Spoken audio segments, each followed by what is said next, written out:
What's up, y'all? It's the Relentless podcast where we're stirring up passion and purpose for marriage. That's right. We're diving into topics you always wanted to talk about. Real life, real struggles, real love, and real results. So what are we waiting for? Let's go in.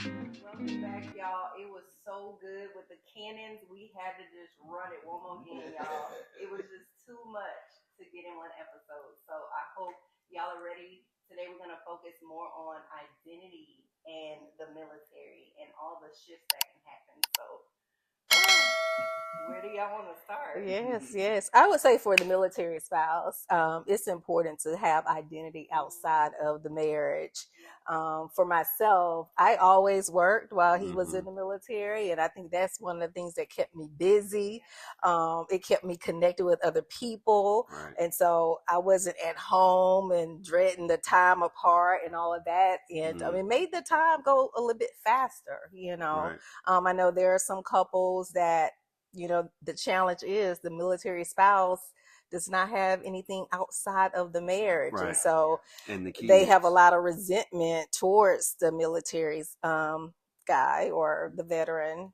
And so that can be a challenge because it does cause sometimes separation or the talk of divorce and things like that. And so I think for me, working is really important.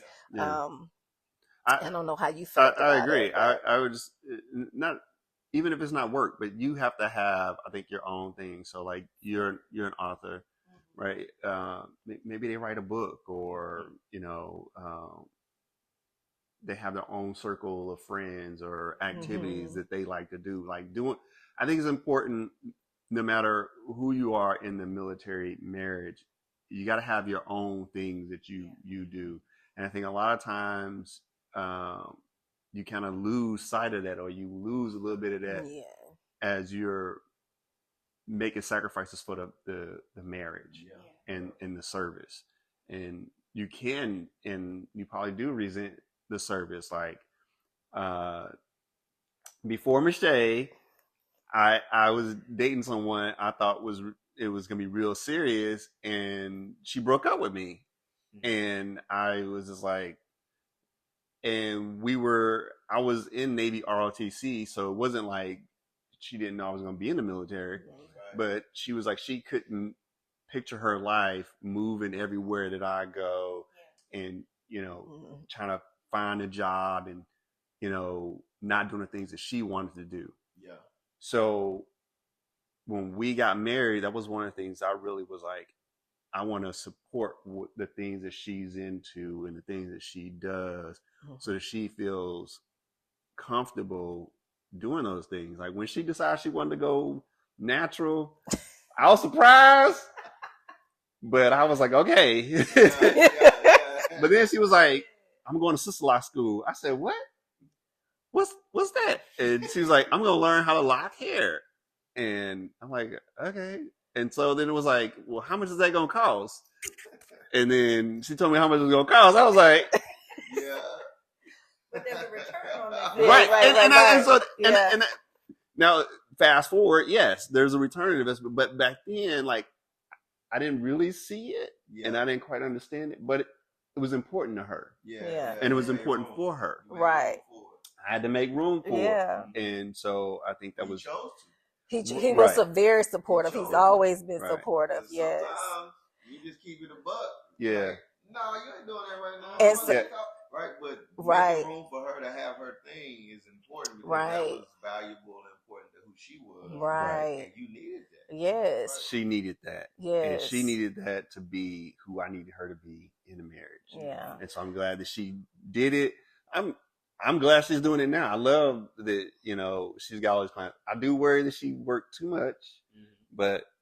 Yeah. Well, I appreciate you, because from day one, you've always been supportive, with anything that I wanted to do. You've always encouraged me. You want to make some cakes? You want to do this. Like, do it. You know what I'm saying? Where sometimes you don't always get that in some of these military marriages. It may be a situation where the service member doesn't want the spouse to work. There are situations like that where they want them, or go to school. They want them home with the kids. Yeah. Right. And so that a lot of times causes a lot of conflict, Right. Because that spouse does want to work. They do want to create that identity outside of the marriage. Right. And it's not always available to them because the spouses or the service member is not supportive. And so I've had that, and that's a big deal. It's a huge big deal. I think you have to support one another's passions and whatnot, but because it allows them to be themselves, and if you allow them to be themselves, then I think you get it back. I didn't do it thinking, well, I'm gonna get back from it, right? But it was important to her, and because it was important to her, she in turn, supports me and the moves we've made, and she didn't want to go to Oklahoma City, but I was like, look, I got to make this happen, so we could try to be closer to Jathan, because at that time they were in Fort Worth, and that was the closest I could get, and Oklahoma City was on the list, but she was like, we don't know nothing about Oklahoma, right, and she wasn't feeling it, but she supported it. Yeah. And we made it happen. It ended up being like the best move we ever had. Yes. We had a great community. We got a great house. Yeah. And that set us up to be here. True. But before that, remember, there was really nothing on the list. I was like, we're not moving to, what was the small town? Saginaw, Michigan or something. Detroit, I was like, Michigan. we are not moving no to offense Saginaw. Y'all, but right. Like a population of like 4,000, like high crime. Alaska was on the list. And she wanted to go to Alaska. I told him, because I was like, no, what I said was, I would move to Alaska before I go Saginaw. Yes, he was like, we're not going to Alaska. But I was like, I don't like the cold, so Alaska was not it for me. Yeah, he was like, no, I was like, nah, we ain't doing that. But thankfully, the military allowed us to do our first, second, and third choice, and we got our first choice, which was Oklahoma City. That is the other thing too. It doesn't always happen. No, but we've gotten every first choice we wanted. But we talked about that. Yes. And we talked about the pros and cons of this place and that place. And we actually researched Oklahoma City because we knew about the tornadoes and all of that stuff. Yes. And we found a part of town that was not hit very often. The schools were great. It was up and coming, and it ended up being perfect. Yeah, it worked out. Yeah. And we still friends with the folks in the neighborhood. Yeah. We're friends with the guy we sold the house to. Yeah. Yeah, he a pastor. Yeah. I actually was in his Bible study for like a long time, but now he's got training or whatever on Tuesday nights. Yeah. But, man, that's so cool. Yeah. I heard two things that stood out to me was one, just now the partnership. Aspect of your relationship where y'all talk, y'all did research. Hey, where are we going? What do we want to do? What do you feel like is okay? What do you think is not okay? Let's consider each other. Let's talk about the information. What's best for the family? Like you're not just doing independent decisions. No, this is what we're gonna do because this is what I said. And right? Like that creates a whole other dynamic. It sounds like y'all were really truly partnering. No. He was, like he always included me. It wasn't the mindset of I'm the service member. This is what's going to happen. He wanted to make sure that wherever we went, we were happy as a family. Yeah. And it was never a situation where he would say, okay, well, you all can stay behind and I'll PCS somewhere else. Gaylon was not going for that because he always wanted family, with him. Some people don't do that. There's a term with geo-batch. And so that's where the service member will go and do his time wherever and leave the family behind. So Gaylon was like, no, we're not doing that. And for some families, that's beneficial because you may have a military spouse who is working a particular job and they're trying to maybe climb, the corporate ladder or wherever they may be. And they need to, stay back. Or the kids are in school and you don't want to break up the school. Their senior year. It's just so many different, there's a lot of reasons to do the geographical bachelor type thing. We actually did do a little bit of it while I was in school. Yeah. Sorry. Yeah. Oh, you're good. In real time. Yeah. That's my purity alarm. We'll talk about that later, man. But guard yourself and make sure you're getting family, respecting boundaries, quality time. Turn your phone off because I need to be focused on my wife. That's right. And I love that. I heard that is that not only did you want her to have a sense of vision and purpose and passion for her life, but you value her voice. Yeah, and that's what makes y'all's partnership so strong. I love that. No, it's important that I consider how it affects her. I could just be like, well, this is what we're doing. But like when we came here, I think that was one of the things she said, I don't want to work social work full time. I said, what? Okay. You ain't got to work at all. Mm-hmm. And she was like, no, I want to work. I just don't want to work full time. Yeah. You going to be okay with that? And I was like, so what are you talking about? She was like, I'm going to work PRN, which is part time. And I was like, okay, all right.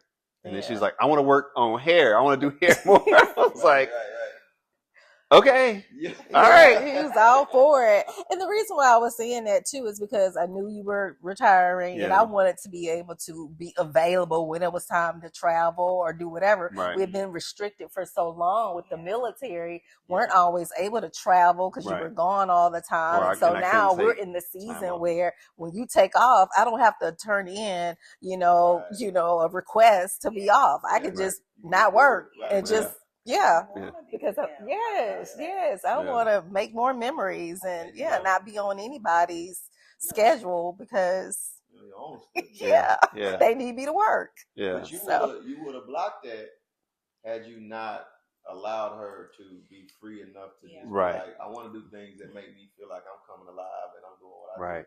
And you would have stifled the life that you get to experience now. Who knows how that would have panned out? You're right. And a lot of us fall into it. Like, let's just fall into that. Yes, definitely. And I have to say that I know that I wouldn't be the person I am now had it not been, she is who she is and done the things that she's been able to do. Because one of our very first dates is she invited me to church. And it's funny because that church is where we got married.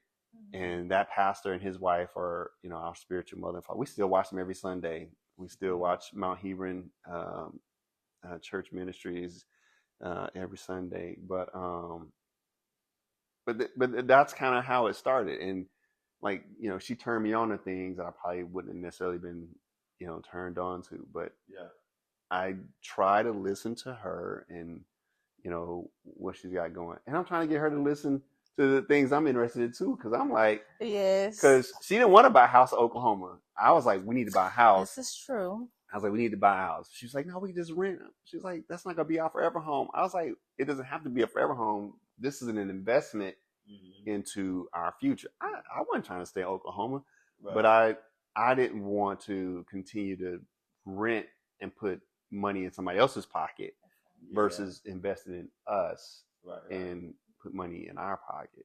And so and she was like, all right. And it worked out. It worked out, but I just didn't want us to find ourselves in a situation that some military families find themselves in, because wherever they PCS, they buy a home. Not all families do that, but typically, they would purchase a home wherever they went, and then it's hard to sell the home. And then you find yourself, you move, and now you're paying rent and a mortgage, and it's so stressful, and so my mind is, no, let's do what's gonna be easy, but it all worked out. End of the day, because I was not. I was not excited. I was not excited. I'm like, okay.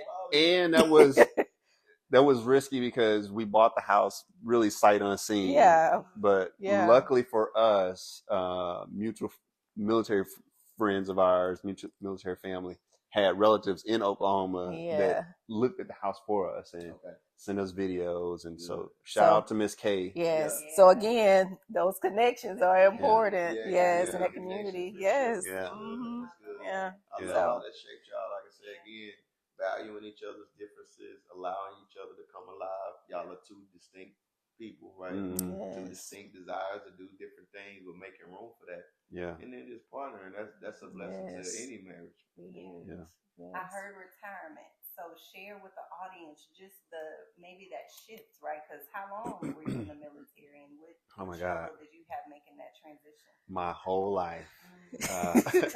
I joined the Navy when I was 17, and I retired when I was 47. And so my whole adult life, I've been in the military in some capacity, active, reserve, or, somewhere in between. And when I met her, I was just starting my officer tour. And so, like, I knew that there was going to be a lot of sea duty, and there was going to be a lot of deployments, and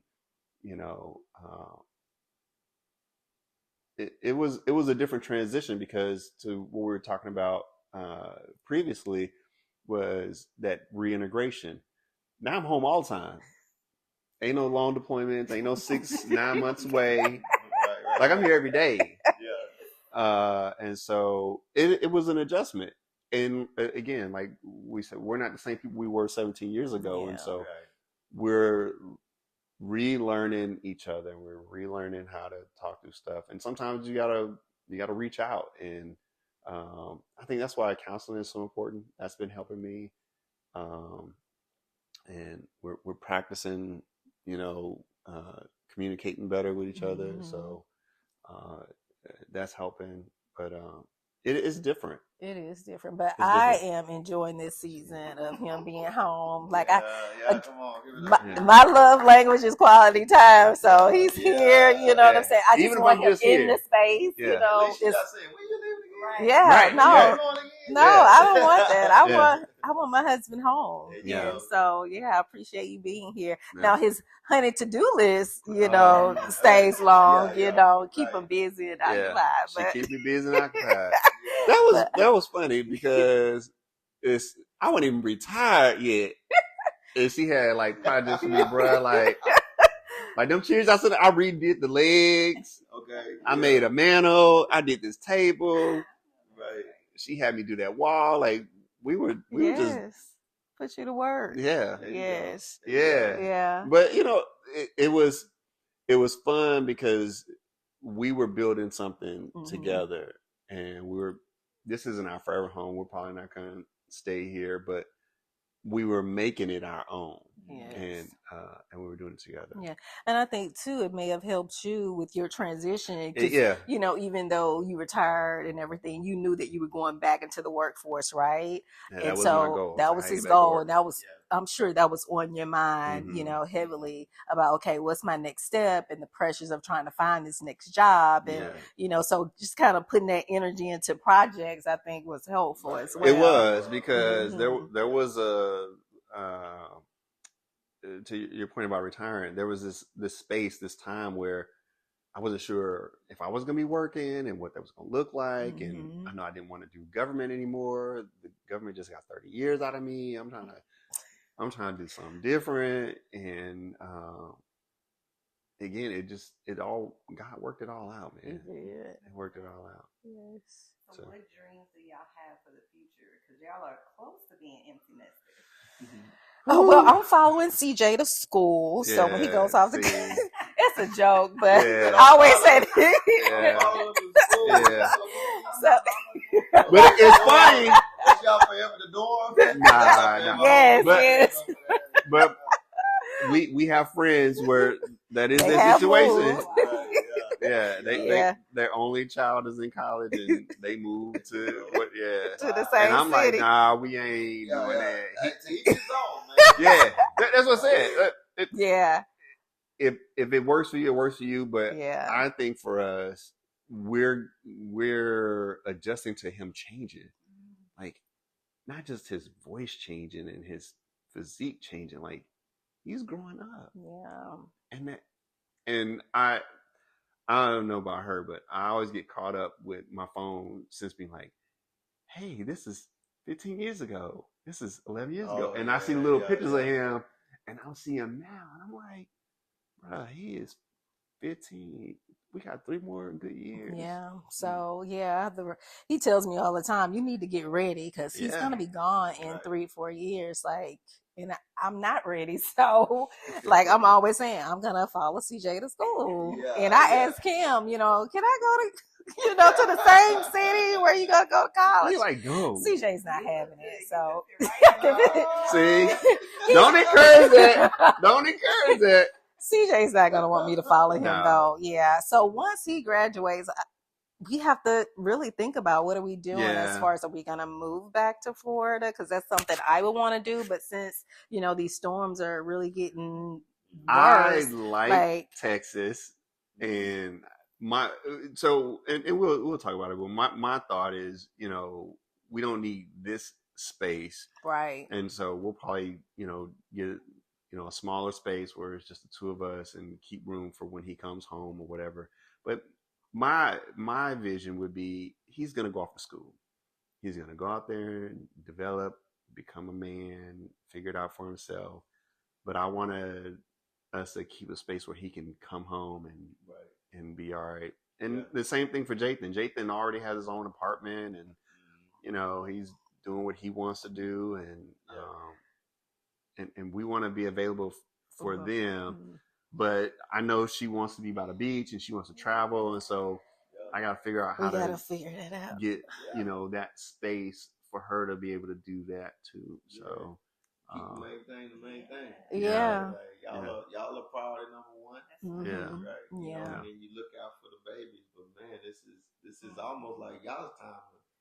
It is like yes. We can enjoy it, but we still agree to make ourselves available to our children so they can develop. Because it's still y'all are the number one.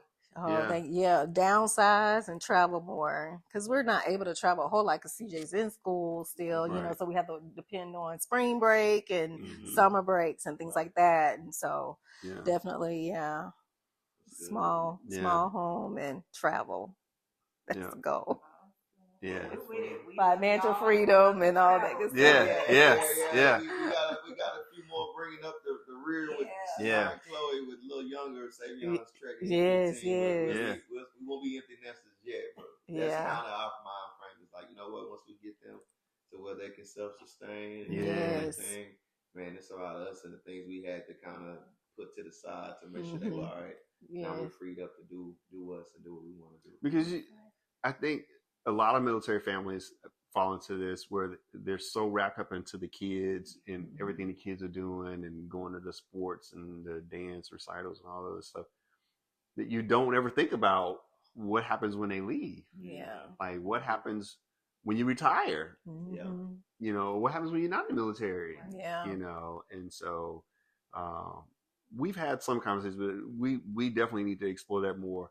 I think our focus right now is getting him thinking about college and doing college road trips and getting him ready. If we get him ready and get him off right, then we'll have the rest of our lives to do whatever we want to do. Yeah. Yes. Yeah. She gonna have me traveling somewhere. Yes. Yes. She do. That is the goal. Getting us on the go. So. Yeah, because date nights are big for me. Like, I'm like, hey, where are we going? Because we need time with each other. You take me out last month. That's what we couples all the time. Yes. They get ingrained in career. They get ingrained in the kids and doing that. And then they find themselves on opposite ends of the home and the marriage. And they're like, we kind of forgot about us. Oh, wow. Right? Yeah. And so you get these small tension conflicts that come up and they're intensified. And a lot of it's because, we haven't really prioritized us. Yes. Everything else has been priority number one. Yes. Number three. And it's like, we got to get that back in order, because if not, that's how you end up going like this. Right. And it could be something really small. Just like yesterday, I was sitting on the sofa after, finishing up with my clients, and you were going to go to Best Buy to pick up the vacuum. And I was like, you didn't want me to ride with you? And he was like, you want to go? I mean, it was just a short ride, but it allowed for us to have some time to just talk about our day and, just exchange. Right. So it was good, And I love you would have been like, why you want to go? Well, that's not his character, so right. We wouldn't be doing this podcast. Like, we're gonna have to reschedule. And No. That's how it be though. It be the little. Yes. Y'all have like the little foxes. Like, yeah. Thing, yeah. And it just set off a whole. It does, yeah. So I'm grateful that y'all not in that space, but we do understand that is a dynamic that happens. It does happen, yeah. You can't let that stuff, fester. Yeah. Because it'll just get bad. And so, working together, we always say team Cannon. Like he'll wash the dishes. He's the clothes folder and putter upper. So that's. Yeah, I mean, he does a lot. Like, I'm so appreciative because I do hear, some women say that, the husband doesn't help, and I'm like, thank God for you. And that is true, I think, in a lot of military families because the other side of that is you get so used to doing all things while the military members are gone. And so when they come back, some military members have a hard time identifying in what role can I do or what can I do to support because they've already got a routine. I don't want to disrupt that. And then they find themselves not doing nothing. And it's just, right. And they lost. Yeah. Now I'm not on the ship or the airplane or whatever doing my job. And when I come home, I don't have a job. So I'm just going to sit around. Just don't do anything. Yeah. But that's never been me. I don't think that's been either of us. Like her family dynamic and the way they grew up, they all worked and did stuff. Her mama still worked. Even though she's retired. Right. And so, the same thing. I'm the oldest of three. I've always had to, take care of my brother and sister and do stuff. So it's not foreign to me. I know how to do it. And so I'm like, if my doing that can help her, especially, balancing clients and other stuff like, I can wash some dishes, fold some clothes. That's real. Yes. Fellas get in there and bust some stuff. I'm telling you. Yes. It's your castle. Yeah. Right. This your kingdom. Yes. Who should be the first one showing up in line to take care of you? Yeah. Yeah. Nothing wrong with that. Yeah. Rub some feet. Yeah. Massage my hand. I need my knee rubbed. Seriously. It's the small things, It doesn't have to be anything big, those are the things that really just make me fall in love with you even more. I don't need all the materialistic stuff, honestly. Like I could. But do I want to get it for He her. does. Like he wants to upgrade my ring. I'm like, why? My ring is. I don't need an upgrade. Just be here, be present, be available. That's where I am. Good. Yes. Good. It's icing on the cake. Yeah, man. that's it. Yes. Y'all keep on keeping on. Thank you. We love it. Y'all support healthy marriages. Support marriages that are growing, cultivating healthy marriages. All the gems that y'all heard from them, don't lose sight of that, man. Make it applicable to your relationship right now, man, because it works. It works. Yes, it does. Sure. Yeah, and pray for military families. Sometimes we take for granted the things that are a struggle for us is amplified. And so, right. Yeah, we'll be sure to share their favorite resources. Y'all gave us some great book recommendations. List that. And then share with them how they could find you if they want to get their hair locked. All right. So I know. So you can find me on Facebook, TikTok, and Instagram. Serenity Locks by Che. My number is 682-233-4240. And I would love to get you locked. Love it. Yes. I love it. You see it, man, too. So the quality's there. That's right. Ain't got no doubt about it, right? Right. Thank you. Much love, man. Thank y'all again for tuning in. Thank y'all for joining us. Yeah. Yes, thank you for having us. It's so refreshing for us, man.